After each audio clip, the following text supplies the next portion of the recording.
DBS bank India और Deloitte की women and finance study 2026 बताती है कि महिलाओं में डिजिटल फाइनेंशियल सर्विसेज का इस्तेमाल तेजी से बढ़ा है। इस डेटा से साफ पता चलता है कि डिजिटल बैंकिंग अब सिर्फ शहरों तक सीमित नहीं है। सबसे ज्यादा 84% डिजिटल पेमेंट्स महिला उद्यमी कर रही हैं, क्योंकि उनके लिए तेज और आसान पेमेंट सिस्टम जरूरी है। वहीं अच्छी आय वाली 77% महिलाओं में यूपीआई रोजमर्रा का हिस्सा बन चुका है। सबसे बड़ा बदलाव ग्रामीण भारत में दिख रहा है, जहां आधे से ज्यादा 54% कामकाजी महिलाएं भी यूपीआई इस्तेमाल कर रही हैं। यानी फाइनेंशियल इंक्लूजन अब महिलाओं तक तेजी से पहुंच रहा है। अब अगर आपको लगता है कि महिलाएं सिर्फ यूपीआई से पैसे भेज रही हैं, तो तस्वीर इससे कहीं बड़ी है। आज महिलाएं क्रेडिट प्रोडक्ट्स का इस्तेमाल भी कर रही हैं, ऑनलाइन इन्वेस्टमेंट कर रही हैं, इंश्योरेंस प्रीमियम्स भर रही हैं और अपने बिजनेस के लिए डिजिटल बैंकिंग का सहारा भी ले रही हैं। यानी स्मार्टफोन अब उनके लिए सिर्फ कम्युनिकेशन का नहीं, बल्कि पर्सनल फाइनेंस मैनेजमेंट का भी सबसे बड़ा माध्यम बन चुका है। करीब 38% महिलाएं लोन और क्रेडिट प्लेटफॉर्म्स का इस्तेमाल कर रही हैं, जबकि लगभग 29% महिलाएं इन्वेस्टमेंट प्लेटफॉर्म से जुड़ चुकी हैं। यानी महिलाएं अब सिर्फ खर्च नहीं कर रही, बल्कि अपने पैसों का प्रबंधन और निवेश भी खुद ही कर रही हैं। मतलब जितनी तेजी से महिलाओं का डिजिटल बैंकिंग पर भरोसा बढ़ा है, उतनी ही तेजी से साइबर क्रिमिनल्स भी नए तरीके अपना रहे हैं। आरबीआई और एनपीसीआई लगातार लोगों को आगाह करते रहे हैं कि डिजिटल ट्रांजैक्शंस करते समय सावधानी बेहद जरूरी है, क्योंकि अब ज्यादा फ्रॉड किसी बैंक की कमजोरी से कम और लोगों की छोटी छोटी लापरवाही की वजह से ज्यादा हो रहे हैं। यानी डिजिटल बैंकिंग जितनी आसान हुई है, उसे सुरक्षित तरीके से इस्तेमाल करना भी उतना ही ज्यादा जरूरी भी हो गया है। महिलाएं तेजी से डिजिटल बैंकिंग अपना रही हैं, लेकिन अब उस आंकड़े की बात जिसने सबसे ज्यादा ध्यान खींचा। डीबीएस सर्वे के मुताबिक 46% महिला उद्यमियों ने माना कि वो किसी न किसी डिजिटल फ्रॉड का सामना कर चुकी हैं। लेकिन क्या इसका मतलब यह है कि महिलाएं पुरुषों से ज्यादा फ्रॉड का शिकार हो रही हैं? जवाब है, ऐसा कोई आधिकारिक दावा नहीं किया गया है। तो फिर यह आंकड़ा आखिर कहता क्या है? देखिए, DBS women and finance study 2026 का जो सर्वे हुआ, उसके मुताबिक जिन महिलाओं डिजिटल बैंकिंग और ऑनलाइन ट्रांजैक्शन से सबसे ज्यादा जुड़ाव है, उनमें फ्रॉड का अनुभव भी ज्यादा देखने को मिला। यानी जितनी ज्यादा डिजिटल एक्टिविटी, उतना ज्यादा फ्रॉड एक्सपोजर। वैसे ये बात तो साफ है कि महिलाओं के डिजिटल बैंकिंग इस्तेमाल करने का तरीका थोड़ा अलग है। कई महिलाएं इंस्टाग्राम और व्हाट्सएप के जरिए अपना छोटा बिजनेस चलाती हैं, कुछ ऑनलाइन शॉपिंग ज्यादा करती हैं, तो कई महिलाएं घर बैठे यूपीआई से पेमेंट्स लेती हैं और भेजती हैं।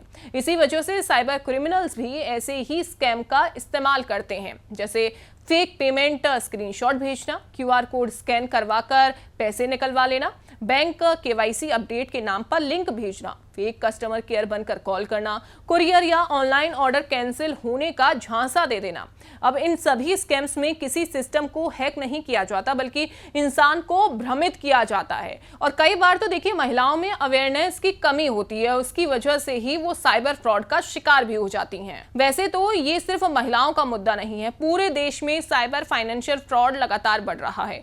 गृह मंत्रालय के Indian cyber crime coordination centre यानी I4C के मुताबिक साल 2021 से 31 जनवरी 2026 तक फाइनेंशियल साइबर फ्रॉड से जुड़े 26,65,000 से ज्यादा शिकायतें दर्ज की जा चुकी हैं। अच्छी बात यह है कि समय पर शिकायतें मिलने की वजह से करीब 8,690 करोड़ की रकम बचाने में भी सफलता मिली है। इसका मतलब साफ है, साइबर फ्रॉड तेजी से बढ़ रहा है, लेकिन अगर समय रहते शिकायत की जाए तो नुकसान को काफी हद तक रोका भी जा सकता है। इसलिए महिलाएं हों या पुरुष, डिजिटल बैंकिंग के साथ साइबर सेफ्टी सीखना उतना ही जरूरी है, खासकर उन महिलाओं के लिए जो बिजनेस, शॉपिंग या रोजमर्रा की पेमेंट्स के लिए मोबाइल बैंकिंग पर ज्यादा निर्भर हैं। अब क्योंकि महिलाएं पहले से कहीं ज्यादा डिजिटल बैंकिंग का इस्तेमाल कर रही हैं, लेकिन जितनी तेजी से डिजिटल ट्रांजैक्शंस बढ़ रहे हैं, उतनी ही तेजी से साइबर क्रिमिनल्स भी नए तरीके अपना रहे हैं। अच्छी बात यह है कि अगर सही समय पर सही कदम उठाया जाए तो फ्रॉड से बचा भी जा सकता है और कई मामलों में पैसा वापस मिलने की संभावना भी बढ़ जाती है। अगर आपके साथ UPI, net banking, credit card या किसी भी तरह का डिजिटल फ्रॉड हो जाए तो सबसे पहले घबराने की बजाय तुरंत कार्रवाई करें। गृह मंत्रालय के Indian cyber crime coordination centre यानी I4C के मुताबिक फ्रॉड की जानकारी जितनी जल्दी दी जाएगी, पैसे रोकने की संभावना उतनी ही ज्यादा होगी। सबसे पहले नेशनल साइबर हेल्पलाइन 1930 पर कॉल करें। इसके बाद cybercrime.gov.in पर ऑनलाइन शिकायत दर्ज करवाएं। अगर फ्रॉड बैंक या UPI से जुड़ा है तो तुरंत अपने बैंक और पेमेंट ऐप को भी इसकी जानकारी दें।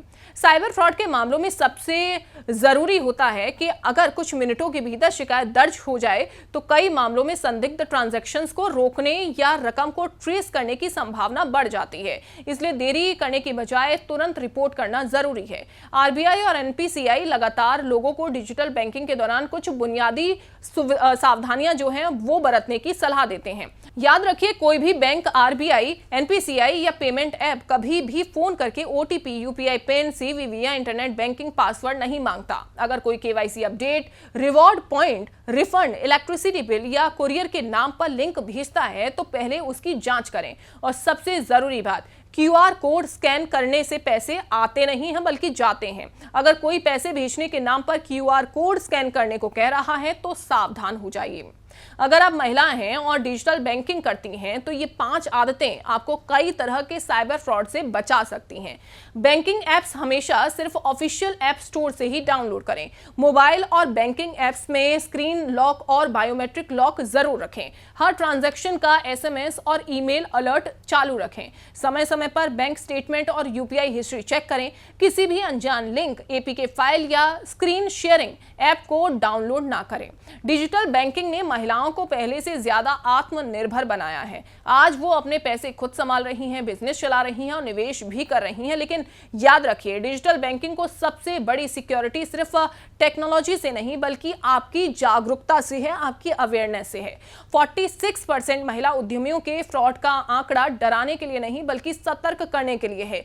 जितना जरूरी डिजिटल बैंकिंग सीखना है उतना ही जरूरी डिजिटल फ्रॉड को पहचानना भी है। अगर आपके घर में आपकी माँ, बहन, पत्नी या बेटी डिजिटल बैंकिंग का इस्तेमाल करती हैं तो ये वीडियो उनके लिए आप जरूरी हो सकता है, आप उनके साथ शेयर कर सकते हैं। हो सकता है आपकी एक शेयर किसी की मेहनत की कमाई को साइबर फ्रॉड से बचा सके। नमस्कार।